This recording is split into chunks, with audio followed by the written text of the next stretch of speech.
நடிகர் நாஞ்சில் விஜயன் ஆபாச போட்டோவை காட்டி அதை சோசியல் மீடியாவில் வெளியிடுவேன் அப்படின்னு மிரட்டுறாரு. நாஞ்சில் விஜயனால் நான் தான் கடுமையாக பாதிக்கப்பட்டு இருக்கிறேன், மிகுந்த மனவேதனையில் இருக்கிறேன்.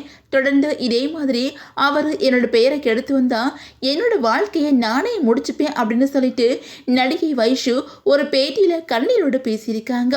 அந்த வகையில் நடிகர் நாஞ்சில் விஜயன் தன்னை பாலியல் ரீதியாக பயன்படுத்திக்கிட்டு ஏமாத்திட்டாங்க அப்படின்னு சொல்லிட்டு திருநங்கை விஜய் வைஷு கமிஷனர் ஆஃபீஸில் கடந்த சில மாதங்களுக்கு முன்னாடி புகார் கொடுத்திருந்தாங்க.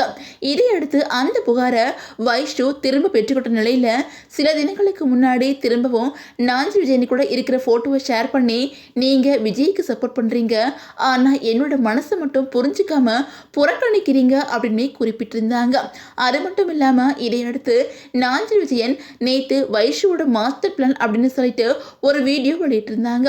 அந்த வீடியோல இப்பயும் சொல்றேன், அதே அட்வொகேட் தான் என்ன பண்ணானா பிரபு என்கிட்ட நான் சொன்னேன், எங்க இது மாதிரிலாம் கேட்குறாங்கன்னு நான் அவன் காதுல கூட இன்டர்வியூல கேட்டேன். இது மாதிரிலாம் சொல்றாங்க, என்னன்னா அப்படி சொல்லுன்னா நாளைக்கு என்ன சொல்றான்னா என்னை பார்க்கும்போது நான் அவங்ககிட்டயே கேட்டேன், டேய் என்னடா இப்படி சொல்லிட்டு அப்படின்ட்டா. கேட்டா வேற கேஸ் எல்லாம் சும்மா எல்லாம் எடுக்க மாட்டான். கமிஷன் ஆஃபீஸ்ல என்ன உனக்கு சும்மா ஒரு கேஸ் எடுத்துருவாங்களா? ஆர்டிஸ்ட நீ ஒரு நடிகையா இருக்க, அவர் ஒரு நடிகனா இருக்காரு, அப்படி இருக்கும்போது சும்மா கேஸ லவ் பண்ணேன் எனக்கு சேர்த்து வைங்கன்னா சும்மா எல்லாம் சேர்க்க மாட்டாங்க. உன்னை ஏமாத்தினான்னு சொல்லு, காசு கொடுக்கணும்னு சொல்லிட்டு அவன் தான் சொல்லி கொடுத்தான். ஆனா நான் தேவையா பையன் அப்படியே அப்புறவா மாறி நடிச்சான் என்கிட்டயே. எதுக்கு நடிக்கிறான் தெரியல.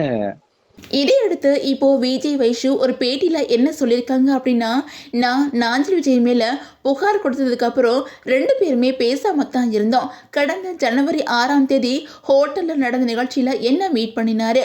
அப்போது என்னோட காலில் விழுந்து என்னை மன்னிச்சிடு அப்படின்னு கெஞ்சினாரு.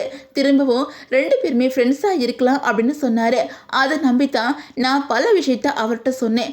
3 நாளைக்கு முன்னாடி வர நான் அவர்கிட்ட பேசிக்கிட்டு இருந்தேன். ஆனால் அவர் நான் பேசினதை ரெக்கார்ட் பண்ணி வெளியிடுவார் அப்படின்னு நான் நினைக்கவே இல்லை. அவர் எனக்கு தெரியாமல் நானும் அவரும் ஹோட்டலில் இருக்கும்போது சில ஃபோட்டோஸை எடுத்து வச்சிருக்கிறாரு. அந்த ஃபோட்டோஸ் எல்லாம் வெளியிடுவேன் அப்படின்னு மிரட்டுறாரு. நல்லவன் மாதிரி அவர் நடிக்கிறாரு. இதுக்கு முன்னாடி அவன் பெண்களை வச்சு தவறான தொழில் பண்ணி வந்தான். அவங்களோட ஃபோட்டோவையும் அவன் வச்சிருக்கிறான். பல பார்ட்டிக்கு நாஞ்சில் விஜயன் என்னை கூட்டிகிட்டு போயிருக்கிறாரு. அதுக்கு காரணம் என்னை பார்த்து பல ஆண்கள் வருவாங்க அப்படிங்கிறதுக்காக என்னை கூட்டிகிட்டு போவார். இப்போ என்னைய சகோதரி அப்படின்னு சொல்கிறாரா? என்னைய தொடலை அப்படின்னு குழந்தை மேலே சத்தியம் பண்ணட்டும், நடந்த எல்லாத்துக்கும் நான் தான் காரணம் அப்படின்னு சொல்லிட்டு நானே விலகி போயிடுறேன். ஆனால் அவன் நல்லவனே கிடையாது. தொடர்ந்து நாஞ்சில் விஜயன் இதே மாதிரி பண்ணிக்கிட்டு இருந்தா நான் உயிரோடு இருக்கவே மாட்டேன் அப்படின்னு சொல்லிட்டு அந்த பேட்டியில் வைஷு பேசியிருக்கிறாங்க. இதுதான் இப்போ சோசியல் மீடியாவில் வைரலாகி வந்துக்கிட்டு இருக்குது.